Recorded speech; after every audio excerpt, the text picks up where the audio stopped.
Tchuss tout le monde. Aujourd'hui je vous emmène faire un petit tour dans un parc qui se trouve à côté d'Amiens, entre Amiens et Pixecourt. Donc le parc, je vais vous montrer, c'est celui-ci, c'est Samara.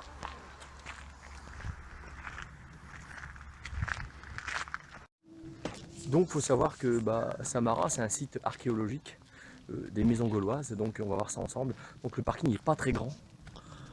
Donc moi je me suis garé complètement sur l'extérieur. Donc là on est parti, les entrées, je vais vous montrer les tarifs. Donc voilà pour les tarifs. Donc voilà pour le plan du parc. Donc on va se promener dans tout ça en fait. Allez, c'est parti.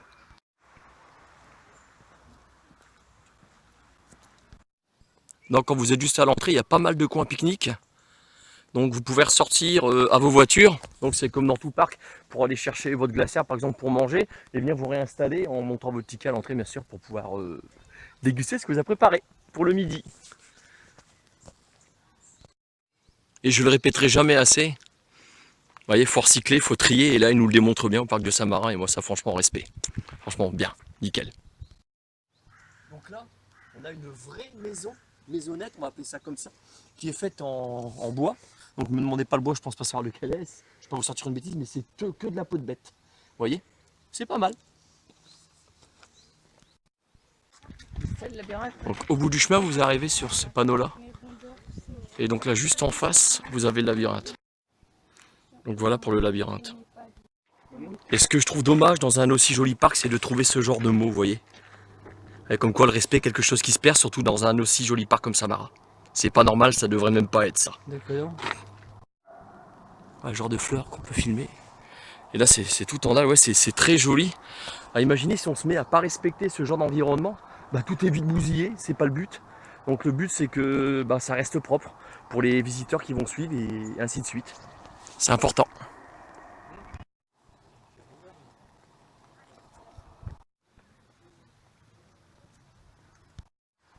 Et c'est très sauvage.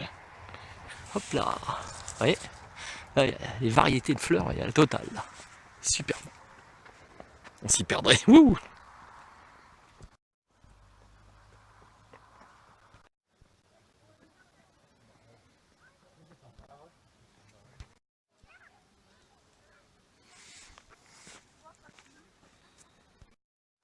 Il y a même encore des coins pique-nique juste à côté du labyrinthe, juste là. Moi, quand je suis arrivé, la première fois que j'ai visité le parc, c'était en 2000. Puis avant, avec l'école Est d'Abbeville, on est venu ici. C'était l'ouverture. Le labyrinthe était très très loin d'être comme ça. Donc vous imaginez qu'avant, toute la végétation, on m'arrivait à hauteur des genoux. C'était pas plus haut. Et maintenant, vous regardez tout autour de vous ce que c'est devenu. Et là maintenant, on se trouve au point central. Là, je suis au milieu du labyrinthe en fait. Bon. Il n'y a plus qu'à retrouver la sortie. Et la variété de plantes qui est dans le labyrinthe, elle est énorme. Du houblon, donc je ne sais pas si on met dans la bière, mais celui-ci c'est un sédatif. Voilà. Donc l'absinthe. Donc le panel il est énorme, je ne peux pas toutes vous les filmer.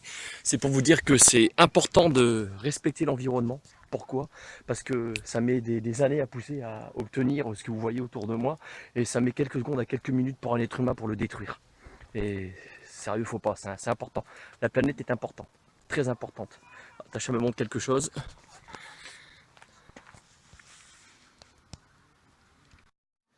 De la guimauve. Elle est là. Donc là, vous avez de la consoude. Et mon père, il utilisait ça. Donc c'est pour tout ce qui est cicatrisation, pour soigner. C'est superbe. Vous voyez? Laxatif également. Vous imaginez pas ce que la Terre, elle peut nous donner. Et on en a besoin. On est tous liés. Je vous garantis qu'on est tous liés. On est tous liés à la Terre. Et là, on prend la sortie. Donc là, je suis de l'autre côté. C'est parti. Donc là, vous avez le labyrinthe. Le marais qui se trouve par ici, la sortie qui se trouve par ici. Et quand vous allez là où je suis, de l'autre côté, c'est l'entrée pour aller à la partie supérieure du parc. Et là, on emprunte le tunnel. Donc là, je suis dans le tunnel. Il faut savoir que le parc, quand vous arrivez à l'entrée, il vous fournit un plan. Donc là, pour le plan, donc il est très bien élaboré. Donc tout est très bien expliqué. Donc franchement, laissez-vous guider, hein, clairement.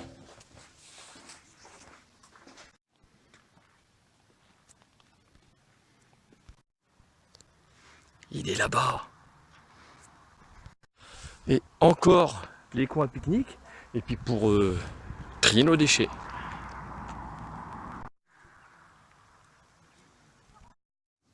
La préhistoire, c'est avant tout l'histoire de l'humanité.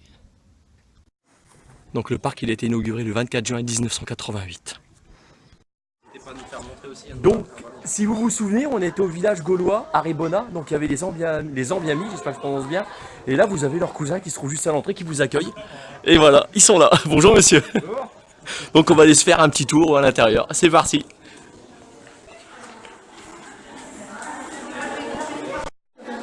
Donc là, c'est les boutiques de souvenirs.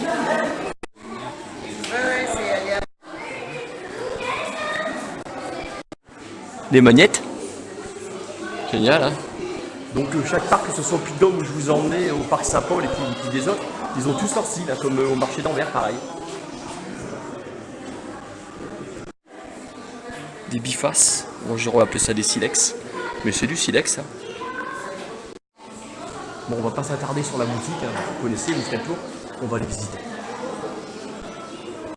Donc là on se trouve dans un musée, je vais appeler ça un musée, en rattrapant, en mettant un commentaire en dessous si je me trompe. Donc pour des raisons de sécurité, c'est 60 personnes maximum à l'intérieur. Donc là je vais vous faire le tour. Et c'est une visite guidée.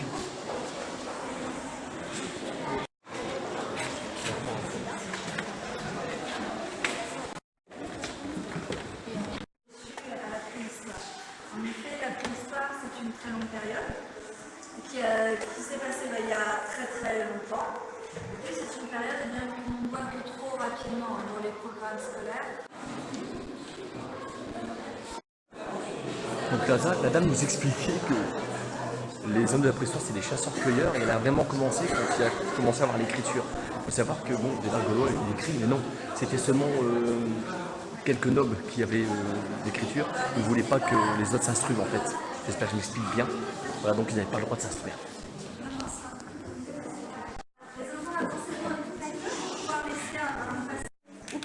Il n'y a pas de mal. Là, vous avez des super fresques.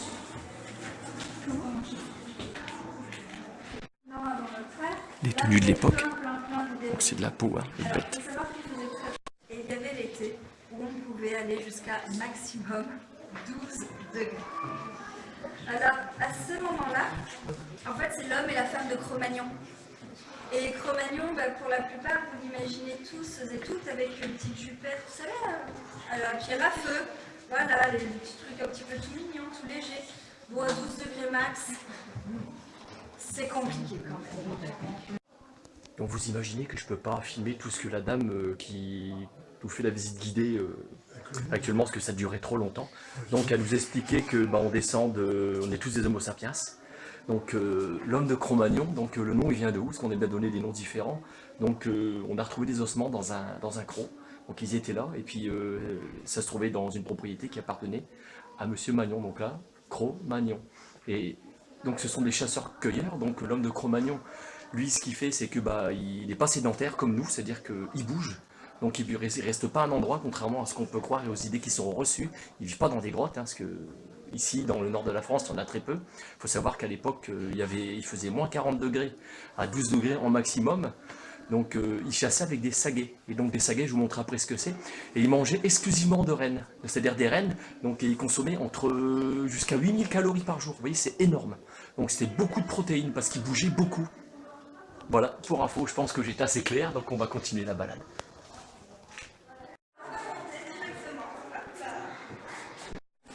Et là, vous avez la tenue du chasseur.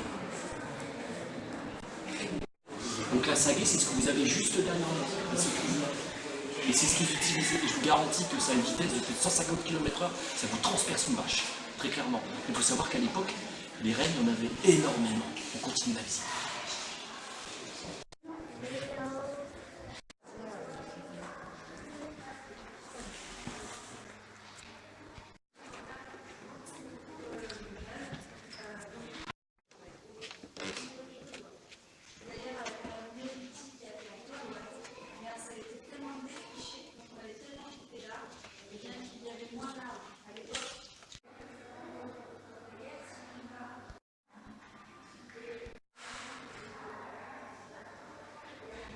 La maçonnerie, vous avez deviné.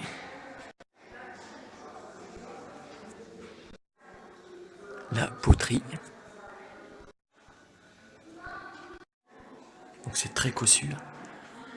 Voyez.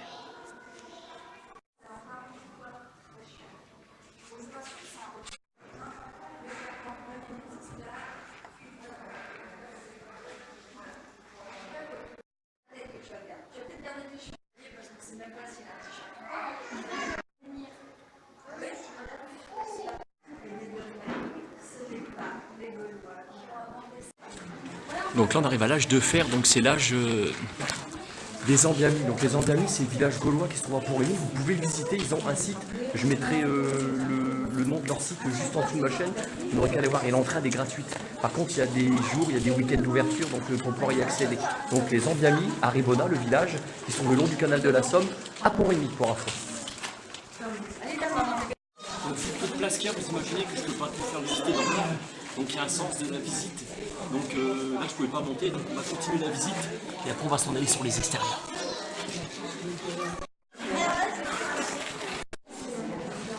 Donc pour ceux qui ne savent pas, sur ma chaîne YouTube, vous verrez, il y a une vidéo sur le village d'Aribona, les Ambiamis. Donc le village gaulois, donc il suffit de vous chercher, vous allez tomber dessus. Et c'est à l'époque de Jules César. Donc pour les visites guidées, vous en avez une qui se fait, mais alors toutes les heures, il faut le savoir. Donc là c'est la vue sur le village que je me suis promené dedans, juste avant.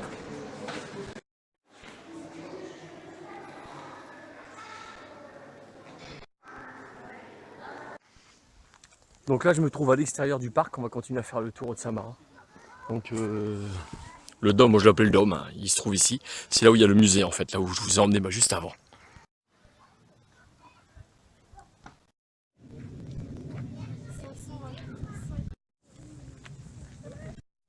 Donc là je vous emmène là-haut.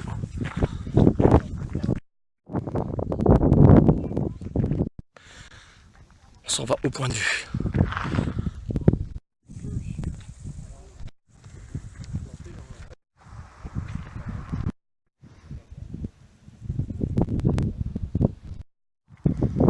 En fait le plan que vous avez là, ce qu'ils sont en train de vous montrer, c'est ce que vous avez juste en face là. Donc ça c'était creusé, rattrapez-moi si je sors une grosse connerie, parce que des fois je sors des conneries sur mes vidéos.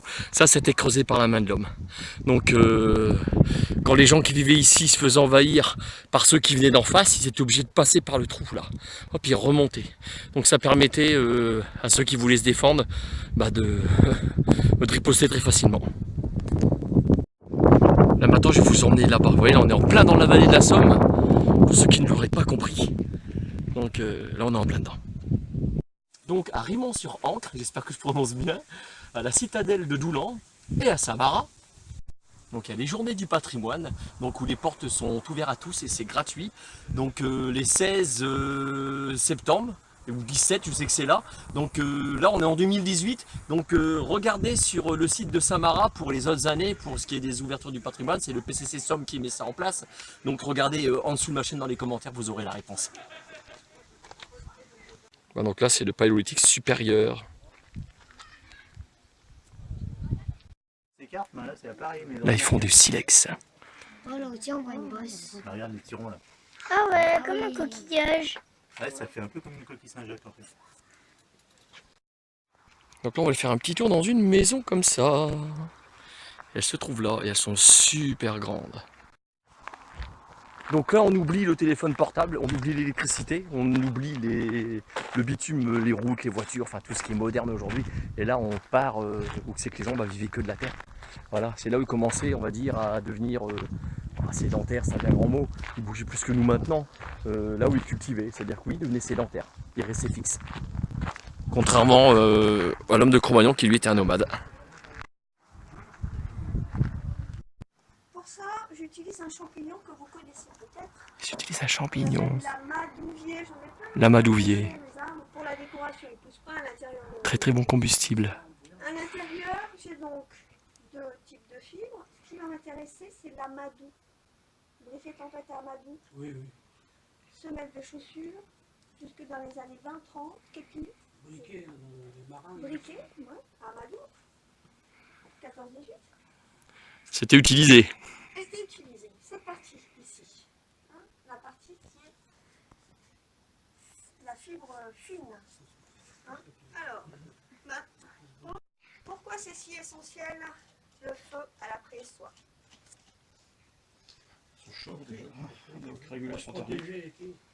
Alors, effectivement, cuisiner, ça c'est bien, ça aseptise. Vous savez que le feu permet d'enlever les œufs de mouche, etc. dans les viandes qui peuvent venir s'installer. On n'a pas de réfrigérateur ni de congélateur.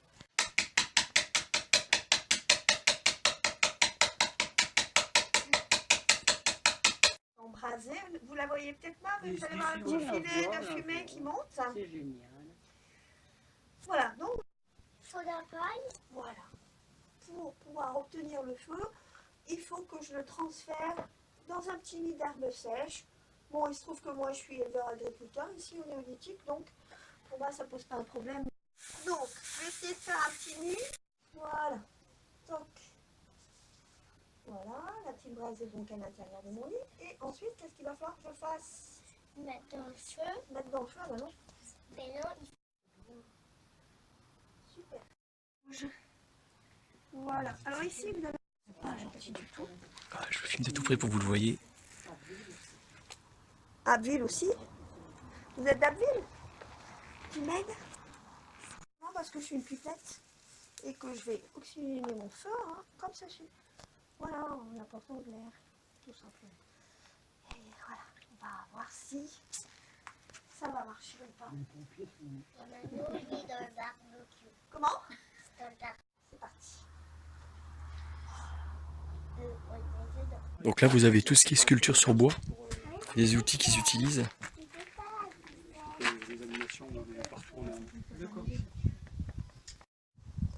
Donc là, pour ceux qui suivent ma chaîne, donc ça doit vous rappeler quelque chose. Hein. À Rebona, hein, le village des Zambiamis. Donc vous avez les mêmes choses. Donc là, c'est un four. Bon là, évidemment, ils travaillent le verre, là-bas, ils travaillaient le fer. Puis vous voyez, c'est les mêmes outils. Hein. Voilà.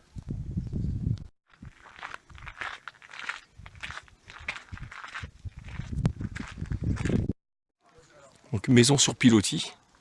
J'espère que c'est bien ça, on dit pilotis, je dis pas de bêtises. Donc l'âge du fer.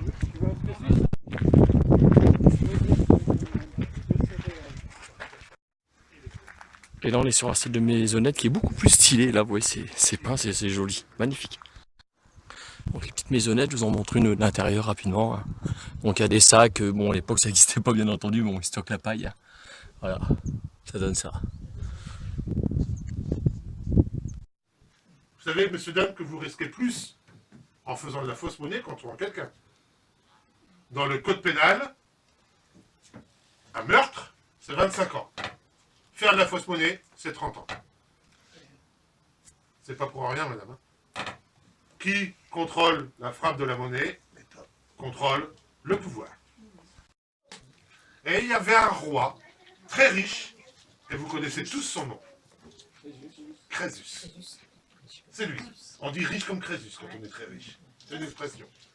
Et au milieu de cette Turquie, de cette Lydie, coulait une rivière qui charriait naturellement un alliage d'or et d'argent qu'on appelle l'électrum. Et vous connaissez également le nom de la rivière. Le pactole. Le pactole, c'est dingue. Quand on touche beaucoup de sous, on touche... Non, pas le jackpot, ça c'est Las Vegas, madame. On touche le pactole, ça vient de là. Le nom de la rivière qui charriait cet alliage. Et une vache contre 25 moutons. C'est lourd quand même comme transaction. Ben, lui, il va avoir l'idée. Alors, les premières pièces de monnaie ne sont pas rondes, ce sont des petits lingots de métal précieux qu'il échangeait contre des marchandises. Donc là, je suis dans une maison gauloise. Donc, il faut savoir que dans les grosses caisses comme ça, les Gaulois ils mettaient leurs biens le plus précieux. Donc, c'était les têtes de leurs ennemis. Donc, c'était ça le bien le plus précieux. Donc, et un point important que le monsieur vous avez vu juste avant, parce que je peux pas tout filmer, c'est pas possible. Hein. Ils sont très sympathiques. C'est que Jules César n'a jamais été empereur. Ça, c'est important. Faut le savoir. La première fois, abandonner les objets qu'on avait en bois, en os et en silex, tout simplement. Et pour fabriquer des objets en bronze, on va devoir utiliser du cuivre et de l'étain. Et le cuivre et l'étain, eh ben, ça va nous permettre de fabriquer du bronze, bien entendu, Mais pour fabriquer, pour faire fondre le bronze, on va mettre un fond dedans à une température de 1200 degrés. Le métal va devenir liquide. Mais le métal liquide, il faut lui trouver un récipient pour fabriquer un moule. Donc pour fabriquer les moules, au début, on va fabriquer des objets en cire d'abeille. Donc là, par exemple, vous voyez, on va sculpter les objets en cire.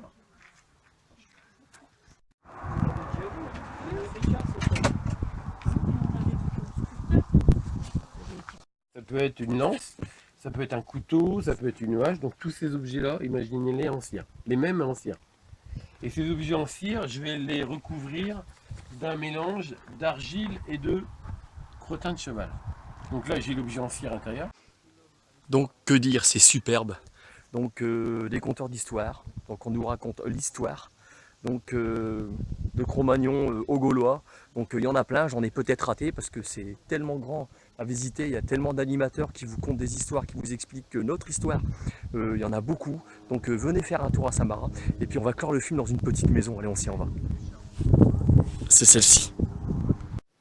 Donc voilà, je vous ai fait découvrir un petit bout du parc de Samara, donc, qui se trouve à côté d'Amiens. Donc c'est très bien indiqué, donc je vous invite à venir y faire un tour, à rencontrer les animateurs et les animatrices qui nous racontent de super belles choses. On apprend énormément de choses. Vous voyez, je ne savais pas que Jules César n'a jamais été un empereur, je l'ai découvert. Donc venez faire un tour au parc de Samara. Je vous dis à très bientôt pour une future vidéo. Allez, salut!